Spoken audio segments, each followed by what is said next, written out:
السلام عليكم ورحمة الله وبركاته.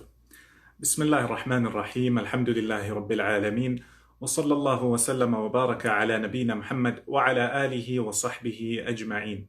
بإذن today we'll be speaking about a topic that's quite important. It's important to understand. It has many different angles, and that is the topic of dealing with differences. How do we differ with people? Giving our opinions in every little argument, or where there's anybody who's challenging us, or at times is it better to just move and carry on with what you are doing? Assalamu alaikum wa rahmatullahi wa barakatuh. Wa alaikum assalam wa rahmatullahi wa barakatuh. How are you, Shaykhna? Alhamdulillah, how are you? Alhamdulillah, I think my screen is off once again, right? Yeah. But inshallah, we carry on. Not a problem. Yes. Shaykhna, today's topic is a topic that can be addressed from many angles. It's a topic that, there's many different ways when we look at it and how to deal with it. And that's the topic of dealing with differences. So usually if we look at our differences, usually it's because people have a problem or there's some sort of thing that they are not in agreement with. So how do they disagree? What should they do when they disagree? Also, is it always that we are right or we are wrong? I think maybe if we start off by looking at this topic and say that, why do people disagree? If somebody has a disagreement with you or a difference with you, it's usually due to three things. One is maybe you have made a mistake genuinely. You've done something wrong and they completely differ with you, whether it's your ideology or something you did. It could be in the religion, or it could be in a worldly affair. Let's say you're both running a business and somebody thinks that we should have this strategy, another thinks we should have this strategy. So it could be genuinely because you made a mistake or you've done something wrong. Or it could be that maybe they see it differently and you see it differently. So that could be something else. A third is when it comes to differences that end up going further and spilling over into bad blood and enmity. That's usually because people, they are either jealous of you and they are looking for some sort of fame and recognition, or it's to do with wealth. People usually fight in this world because of two reasons. They're fighting for fame and status, or they're fighting for wealth. Yes, I think a lot of the problems that are going on, especially on the internet, etc., you see differences and people fighting and arguing about it. A lot of it is happening solely because they see things from a different angle or different perspective. And if you look at the actual problem and boil it down to its crux, so to speak, you'll come to find that there's not much of a difference in the first place, but it's the way that they're both looking at it. And because they don't even really want to listen to each other properly, they eventually just end up, saying things to each other, calling each other names. And this is where the problem lies. And for me, I feel that this is currently, in reality, this is what's going on. Like, the problems are being blown out of proportion. It's not even such a serious problem.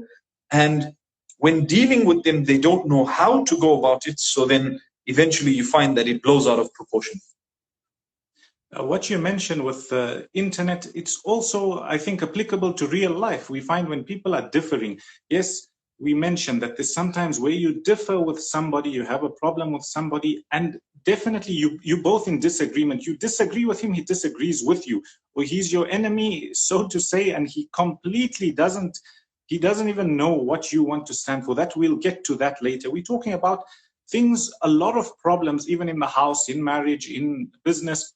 In the deen, a lot of the times, people are looking at an angle that you are allowed to have more than one interpretation, and one person is looking at it from the front, so to say, and the other is looking at it from a different angle, from the back or from the left or from the right. And what usually happens, we find, is because we feel that we learned it this way, so it's this way, or we heard it first in this manner and it's hard to reprogram our brains. So usually it's because we're not looking at the bigger picture. Wallahi, that's so true. In addition to that, the circumstance that you're in as well influences your thought process. So you might be going through a certain problem and or certain circumstance in your personal life, and then you deal with someone and you have a difference with them, and what you're going through influences the way that you deal with this person as well. So your emotions come into play, the way that you've dealt with or the problem that you've just come out of influences the way you're going to deal with the person that you're talking to. Yes, because ultimately you have an interpretation of their action. So if somebody did something, you in a certain state, you're angry, you might see it as they attacking you, they're speaking about you, or it's just a general message. And maybe because something's happened, you interpret it as this person he's attacking me, or he's differing with me. Yeah. You know, when it comes to WhatsApp and you know, these social media, let's not mention specific apps. So let's put that aside and say it's not WhatsApp alone, but it's, you know, generally the messaging apps that you have out there that facilitate conversation between people. When you're talking by text, sometimes your emotion doesn't come across in that text. So a person doesn't understand exactly where you are, and they may read the text to be different. Their emotions at the time define how they feel about that text. So I think that's also something that we can bring to light. Yes, and Sheikhana, we spoke about some of the differences people may have. Now, when it comes to dealing with these differences, I think there's a lot of ways to look at it again. Maybe if we look at the people who we are actually differing with. So if we start with the home first, in the home, whether it's with your wife or whether it's with your parents or whether it's with your children, here, this type of difference, we have to look at it. What type of difference is it? Usually more than 90% of the time, as we mentioned, it's a difference in perception, a difference in this person wants to do it with method A and this person wants to do it in method B. How do we now deal with this? Remember, in your house or something, it's not like the internet where you can now switch them off for the next year or the next 3 months, etc. How do you think the best way is to deal about it? Should they sit down and try and give each one of them a chance, keeping calm? What should they do? What do you think? This is the most valid and most important part of the conversation, because, you know, we all know the problems that are out there, but the solutions to them is what people should now focus on. And I think, you know, in certain circumstances, it's important to sit down and thrash it out, talk about it, see what's happening, listen to each side, and see what each side has to say. But sometimes you've got to deal with it in a slightly different matter, where in a slightly different manner, where you either send a text message or make a phone call. And I think what's important and what I found to be the main reason why things blow out of proportion is to keep emotions in check.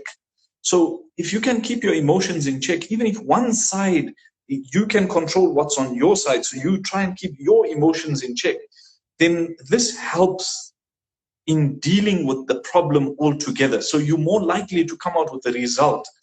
Whereas if you just, go at each other and you end up both getting angry, you're at each other's faces, then there's most likely you're not going to come out of that with a result. And there's that hadith of the Prophet ﷺ where two men were shouting at each other, and he said, had they just sought refuge from shaitan, it would have helped the situation. So they were shouting at each other and they were going at each other. Why? There's no benefit from emotions running high, or there's very, very few times or on very few occasions do you find actual benefit from emotions running high.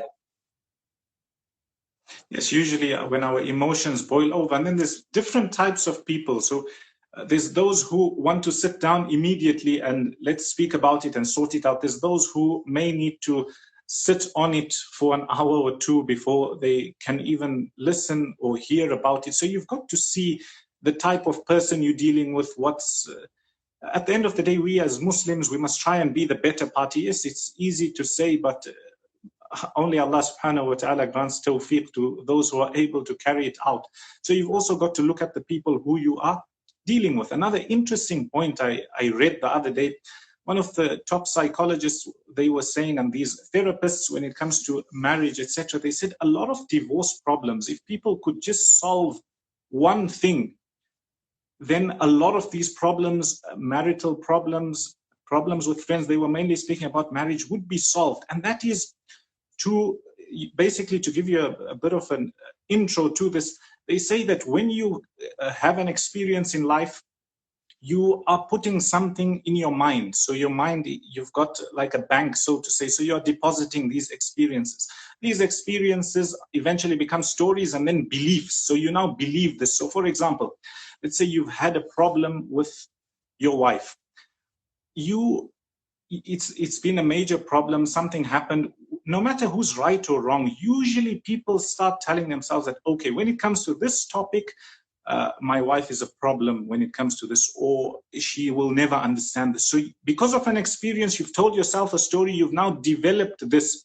And they say you eventually, if you carry on doing this, you have a memory bank of monsters, basically. Monsters as in bad memories. So every time something happens, you now go straight to this false belief. If you don't cut it and you don't check it immediately, this grows and grows and grows. And that's where you find a lot of people then, when something small happens, all the baggage from the past comes out, and then there is, a world war, so to say. What a valid point. A very, very valid point. Yeah, you mentioned how one of the ways. Yes. Yeah. Go on. One of the ways, or the best way in which you can help yourself with this, is start erasing these thoughts. If you can't erase them and every time you want to speak, don't speak based on these thoughts and these bad experiences. Speak something good. Speak something good, so you can erase what's happened. And every time something new happens, you're able to take it, you are level with it. You're not starting already from having 10 major problems and getting to the 11th. No, you're taking it on an individual basis. Yes, and I think that's what justice dictates, because Allah subhanahu wa ta'ala says, وَلَوْ عَلَى أَنفُسِكُمْ أَوِ الْوَالِدَيْنِ وَالْأَقْرَبِينَ, that even if it is against your own self or your parents or those who are close to you. So letting go of the relationship that you have with them in that particular situation, or with yourself, to start with, in that particular situation, is important in order to be able to see the light in the first place, to see whether you're right, you're wrong, what you can do to resolve it. And this becomes the hardest when we're doing it for ourselves, because that's when it dawns upon you sometimes that, I'm wrong in this situation.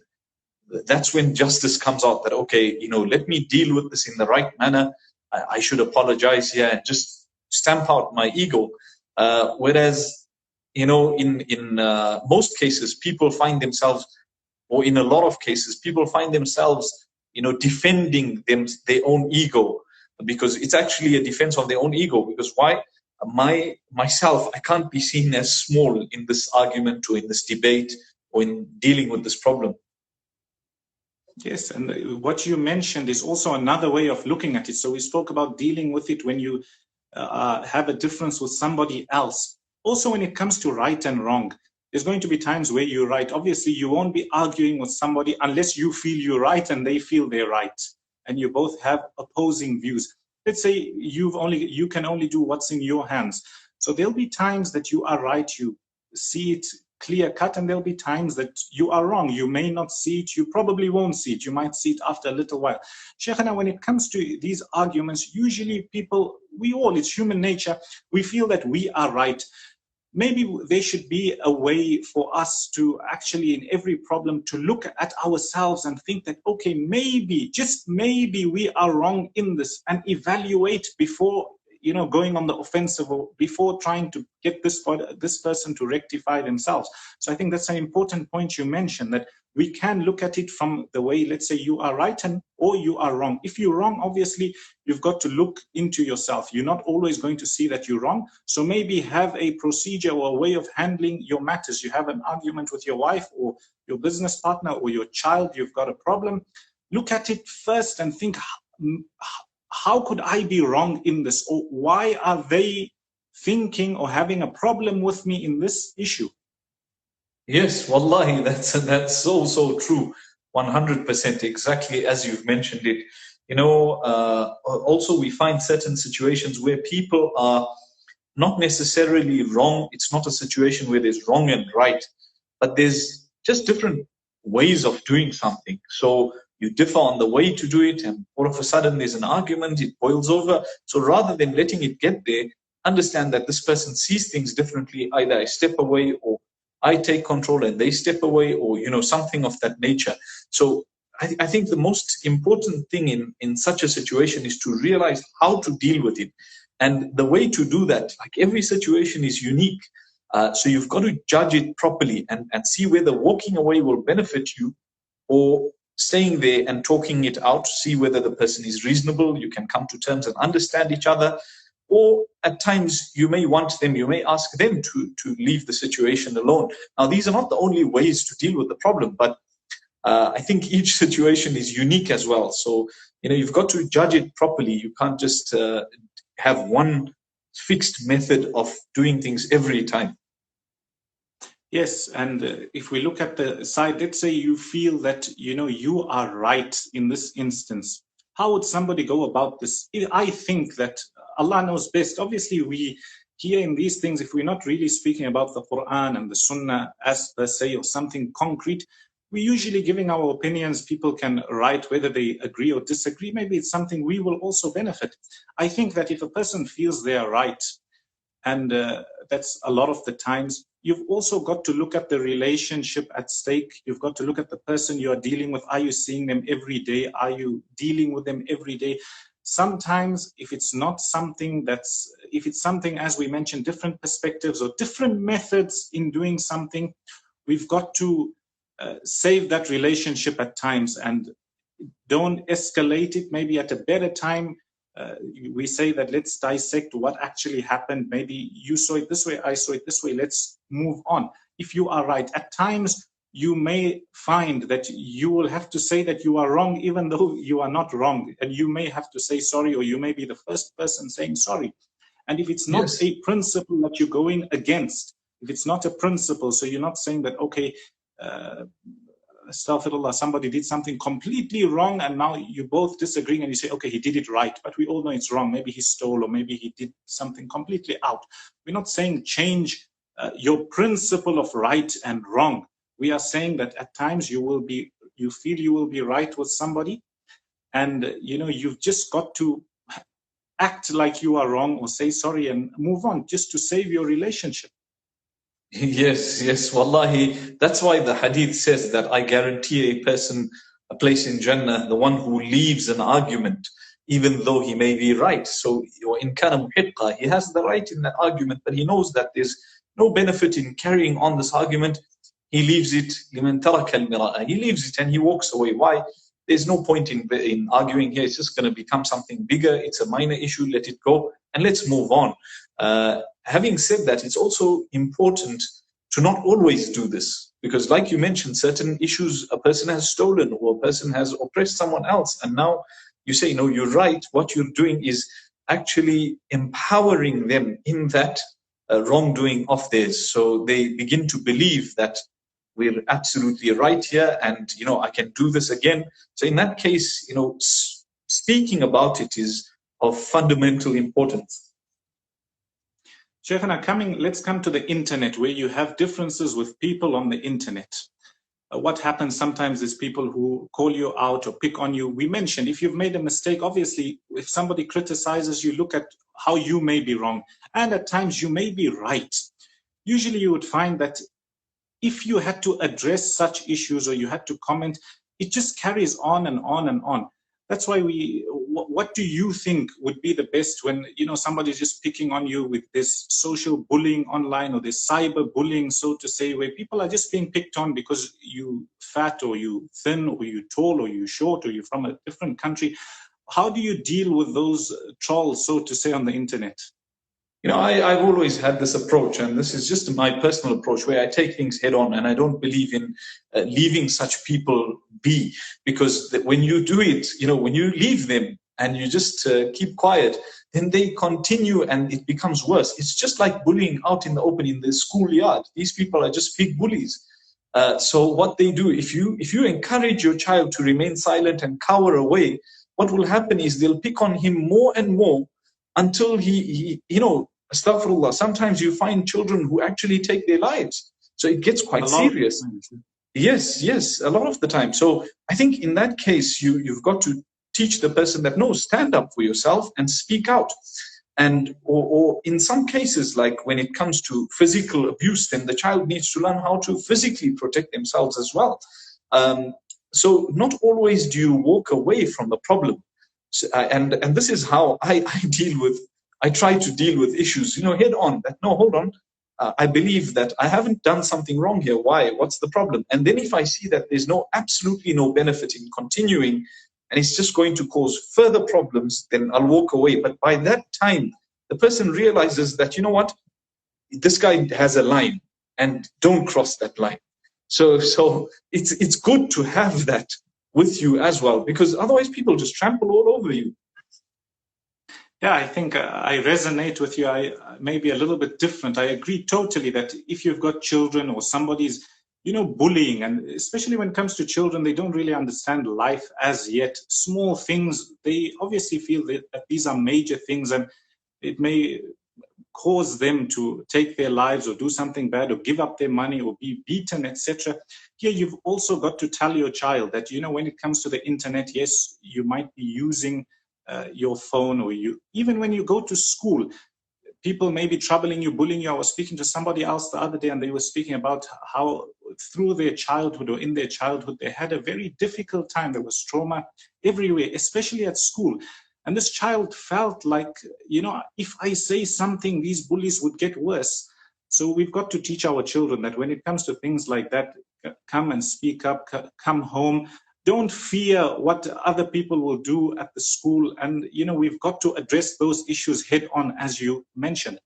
As for when it comes to people trolling you online, maybe you're somebody who's got a vision, an idea. Firstly, as we mentioned, look how you may be wrong.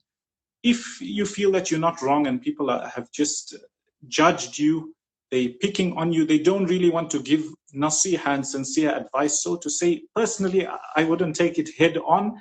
I would just leave it and carry on, probably use the block feature and move on. I think that's how I would deal with it. Yes. I would also do the same in certain circumstances. But having said that, when you just keep doing this and it becomes a trend, then it empowers the rest of them to come after you. That, yes, this guy, he just cowers away. So it empowers them to feel that we can say anything or do anything. And what happens eventually is that they come out and they start making videos of their own. And this especially happens amongst the scholars and amongst the students of knowledge. And this is something that I don't think we should cower away from in this discussion as well, because it's becoming so common where this one talks against that one and that one talks against that one, and the public is caught in between. Why? Because he's got his followers, these people have got their followers. And like you mentioned, they can't remove the fact that we align ourselves with this person. So it becomes an influencing factor, and they immediately, attack the other person. No, it doesn't matter what he's saying, even though there may be some truth to it. Now, I'm not saying it's always the case, but there may be some truth to what he's saying. They won't even consider that. Why? Because this is my sheikh. He can't be wrong. And the same happens, with the other side. They align themselves with that person. They have hatred for the person, and they take they remove the conversation completely, and they start thinking about their emotions for that person, and it becomes about, issuing, words and just saying things against each other, and absolutely no benefit. When I look at it, and I think of these situations, I really feel that there's people who want the downfall of Islam and the Muslimin, who are behind all of this. Because if you look at the crux of the problem, it's not major, it's not a serious problem. And even if it is, there's a way in dealing with it, not in the manner that's causing so much harm to Islam and the Muslimin as a whole. So that's something that, it's been playing on my mind for a while, actually. I heard a powerful point the other day, and somebody was mentioning that when you want to do something in life, you want to establish yourself. It's like you're making your building. You obviously want to be the best. You want to build the biggest building. A lot of people translate success as being, you build your building a little bit, and then you go to try and break everybody else's building. This one did this and that one did this, and pick on this one, pick on this one, pick on this one. And you find that you don't grow. That's 95% or more of the people are doing this, where you want to get up at the expense of somebody else. Come from a place of abundance. You can build your building as high as you want with somebody else also building. You can make money and do business with somebody else also making money and doing business. You can do your da'wah as long as it's correct. You doing it as well as somebody else also doing it, and so many others doing it. So we've got to come from a place of abundance, not a place of scarcity, not feeling that for me to get higher, I have to trample or jump on top of this one, put him down so I can get higher and bash everybody. And you would find that a lot of people who are successful, we would call successful, obviously Allah judges, but those who've got a following online, those who do good, you would find that a lot of them, what they did is they spoke about what's right. They built. Yes, they may have their mistakes, but now you starting from the bottom, you don't start by going to this one's mistake and attacking and attacking and attacking and attacking. That's not how you get there, and that's not how they got there and got that respect. So there's a way of doing things. Wallahi, so true, so true. You know, there's people who, as you mentioned, they feel like they need to step on others in order to achieve something. Yet I think that's the complete opposite of success, because the fact that you need to step on someone for everybody else to see you, you're doing the wrong thing for people to see you. And this is okay, a bit off topic, but this is what I made a post about recently, to say that, you know, people are making all sorts of videos out there. It's a problem where they're doing anything and everything, foolishness, stupidity, and some people, they're doing stupid things, literally, so to speak. There's no other word to put for it. And the guy is famous, so he feels happy. He feels like, oh, okay, wow, I've achieved something. You haven't. You're actually stupidly famous. And that's what's important, you know, that it's stupid, your stupidity that you've enhanced to make people see you as a famous person. Now, this is slightly off topic, but, you know, coming back to our point that trampling on someone in order to get up means you're actually justifying the means for an end. And the end is not even glorious, because ultimately you'll get to be known as a person who became famous solely because he attacked others. So why do you have to do that? It means you have nothing to offer in and of yourself, which basically is untrue, because Allah subhanahu wa ta'ala has given you that opportunity. Use your goodness, to use the power that Allah has given you to spread something positive. And where you disagree, you don't always have to be the person to stand up and say that, you see here, this is, I feel is wrong, because it's most 99% of the time, it's an issue where there is serious allowance for difference, you know, difference of opinion. So why should you then stand up? And even if you do it, then do it in the most respectful manner. And I feel in today's world, we shouldn't even be uttering names that this person said this and that person said that. Refute the ideology if you must. Say that, look, this ideology is wrong.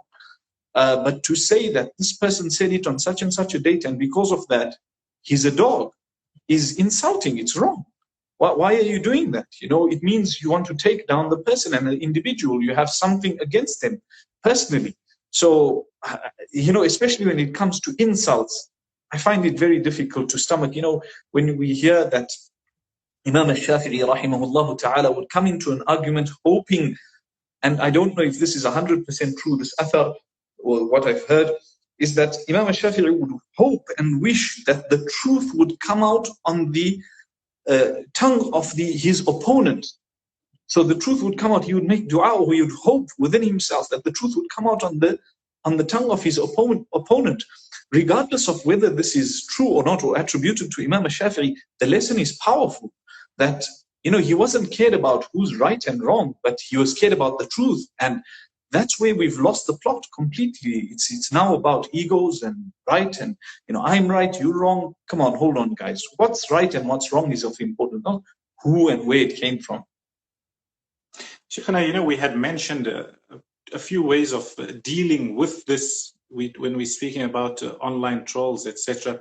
I know I may have a different way, you may have a different way of doing it, but I want to ask you one question. For example, I feel that if I'm going to deal with this one and this one and this one, it eventually becomes a wave that what you set out to do, you then distracted and you do something else. So if somebody who, that's why I feel not to address these issues even, but let's say somebody who wants to tackle them head on, where do you draw that balance where you find that, okay, if I carry on with this, there is minimal return or I'm being distracted? How do you put that into perspective? Because then you find a lot of times that, yeah, not all people can stomach it. So let's say somebody needs to speak out. Where do you draw the line, or you say, you know what, now this is taking too much of my time, or it's wasting my life, or I haven't put anything beneficial out there? When do you take stock? Wallahi, that's a very, very good question that I ask myself a lot of the time. So it's something that I think of, that should I respond here or shouldn't I? And a lot of the times you find that the person who is speaking, if that person is someone unknown, not famous, not well known. When I say not famous, not known amongst the people, they may actually be doing it to lure you in. And because you have a certain followership or you have people following, they lure you in, and now all of a sudden you're in there and you're arguing with this person, and you've put him up on a pedestal. And your response to him has made him the happiest person in the world. Because now you've responded to him, you've given him importance, whereas he had absolutely no importance before. And I pass by posts, of sometimes people that I've befriended at times online, and pass by their posts and I see that they're mentioning something toxic. They have from what's apparent, it doesn't seem very clear whether they have a good intention or not. And I just, you just ignore it, and you see that most people ignore those people. So the minute you respond to them, you're giving them some sort of importance. So in that case, cut them out, leave them to one side. But where the person is a person of stature and he's spoken and he's attacking you, in this case, make one response, clear, cut, open, explain yourself, leave it and walk away. Because if you don't respond and you don't speak out, then this will happen again, and it will happen again and again and again, until the point where you won't be able to remain silent any longer. So if you draw the line early, it's better that way, that hold on, guy, you've said something here, but this is what I have to say about it, and I'm walking away from this. And you have to have the strength to walk away, because he will come back with a response. And you might want to respond as well, but walk away from it. Because like you said, if you continue again and again and again, then what happens is your whole life becomes about that. And Shaitan wants you in that as well. Why? Because now he's no longer doing the productive work that he was engaged in. So, let him get involved in that which is of no importance or less importance, and he's not benefiting the people. So yes, sometimes, it does require a response. But like you said, 90% of the time you'll find yourself in a situation where if I speak out against this person, there's going to be no benefit. And this happens especially on comments, where you have a comment and a person's made, it's trivial. Don't make it bigger than it is, so that's where I try and discern between the different cases that are out there, where people, not that it's happened to me a lot or anything, but I think about these things and wonder as to how I would deal with them, how I have sometimes dealt with them. Like you mentioned, I've blocked people, I've just banned people from a page at times, solely because you can see that this person doesn't really want to engage in beneficial dialogue, but just wants to attack. So in that case, I can't be bothered with them, And also another interesting thing is, how the saying goes, where you live by something, you'll die by something. So a lot of times people who end up on this, then after they've beaten everybody else, then they start fighting amongst themselves. So we've got to, make dua to Allah subhanahu wa ta'ala, firstly, to protect us. Secondly, accompany people who've actually learned knowledge, who see how difficult it's been, how much time they've put in, how they've learned, and you will then appreciate how when somebody makes a mistake, there's a way to correct them, there's a way not to correct them. Another important thing is that we live in a time where this has never happened before. You can say something in Africa and it will be heard in Europe or elsewhere in the world, the whole world. So We've also got to now deal with this in a way where it's completely different to previous times. We're not saying don't say what's right is right. We are saying that at times your words, especially when you become so specific and laser focused on a certain person where you never even understand where they're coming from, what excuse they may have had, you cause a fitna for yourself and the rest of the ummah. So we've got to realize that this type of word travels fast. It can cause major problems. And we are living at a time, the last 10, 20 years roughly, is where we've got these tools that they can go from here to there, and this message can go everywhere within a few minutes. So we've got to be very, very careful. And that's why in one of the ahadith, it's mentioned that the person who will be punished, as far as I remember, it's to do with the punishment of the grave. One of the people who are punished the most is a person who speaks a lie, and this lie spreads everywhere around the world, and we can imagine it now because of this social media. Yes, wallahi, and even it is enough of a sin for a person to speak everything that he hears, or to pass on everything that he hears. Is also of importance in today's world, where you've got the forward button and people just like to forward messages, etc. Think first, is there benefit in this? Should I do it? Shouldn't I do it? And that's of utmost importance, because like you've mentioned, you have a problem, local problem here in this part of the world, maybe like the southern tip of America, and in Europe, people are hearing of it within minutes, or they're seeing what's happening within minutes. You've got others who go online, and for the wrong reason, again, they want to put a live video up of what's the problem that's going on. What benefit will it be to the people in Europe to know what's going on there? Is it going to help the problem in any way? So why did you do it? That's the question that person's got to ask themselves. And it's become, it's good. These tools are good, but it's a double-edged sword. It can also cause a lot of harm and problems as well. May Allah subhanahu wa ta'ala protect us. Shaykhana, we've had a good session. Is there anything else you'd like to add, or maybe we could recap what we mentioned? Alhamdulillah, I think it was an excellent session, and there was a lot of things that we discussed that were of utmost importance. Alhamdulillah, it was lovely discussing and sitting and talking. I believe Sheikh Mufti has joined us on the live as well earlier. MashaAllah, it was lovely to see him joining as well. It's nice to, MashaAllah, just to acknowledge his presence on here. SubhanAllah. MashaAllah, I think a lesson we learned from him, where he always says that there'll be so many people who say things at times, and you'll be tempted to reply. Just a lot of the time, just hold yourself a lot of the times. Yeah, sometimes where you have to make something clear that this didn't happen, or you speak, but it's a lot of the times people just want that 3 minutes of fame or 5 minutes of fame, and it's in the open, it's in the comments. Okay, you reply, let me reply. So that's something to also ponder over. Basically, in a nutshell, what we spoke about today, we said that when you're differing with somebody, there's a few ways to look at it. You can be right, you can be wrong. We spoke about how to deal with it. Obviously, look at how you may be wrong in the first place. Also, there's some relationships which are worth keeping, which you cannot leave a person for a month and a week, etc. Especially when it comes to your home and real people. Another thing, when it comes to the internet, that's a whole different ball game.